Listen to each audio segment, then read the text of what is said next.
Halo semuanya, perkenalkan nama saya Sabrina Saknestarian dengan NIM 122370019 dari Program Studi Teknik Pertambangan Institut Teknologi Sumatera.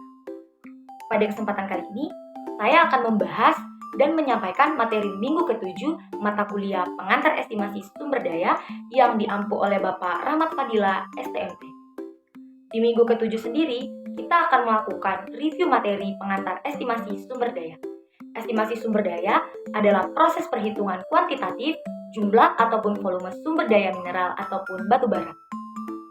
Untuk mengetahui tingkat keekonomisannya, untuk mengestimasi sumber daya sendiri, terlebih dahulu kita harus melakukan yang namanya pemboran untuk mengetahui kedalamannya, ketebalannya, dan persebaran dari mineral ataupun batu bara.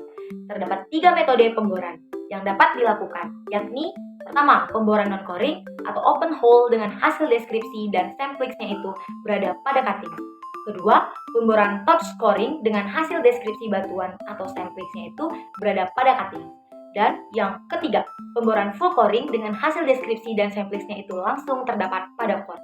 Nah, data hasil pemboran meliputi koordinat titik bor, evaluasi titik bor, sudut kemiringan pemboran, total kedalaman batu bara, long bor, serta deskripsi batuan lainnya.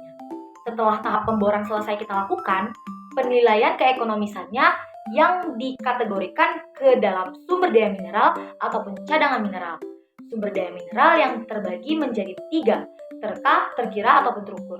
Nah, sumber daya yang terbagi menjadi cadangan terkira maupun cadangan terbukti.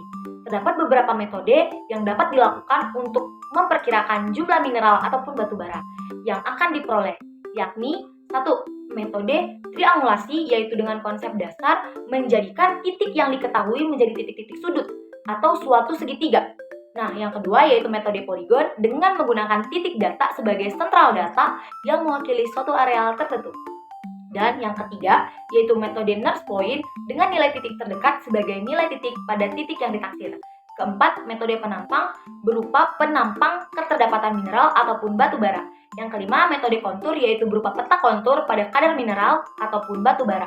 Yang keenam, metode isolin berupa peta isolin atau isograde yang kemudian kita membahas tentang constant distance weight dengan diasumsikan terjadi perubahan kadar ataupun parameter secara gradual di antara dua titik data.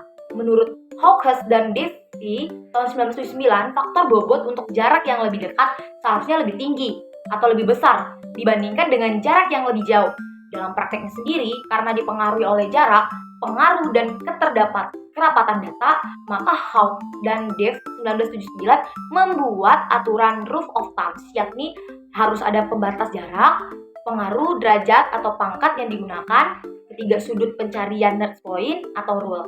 Nah, mungkin demikian materi yang bisa saya sampaikan pada minggu ke-7 mata kuliah pengantar estimasi. Bila saya ada salah kata dalam penyampaian materi, saya mohon maaf. Terima kasih, Pak.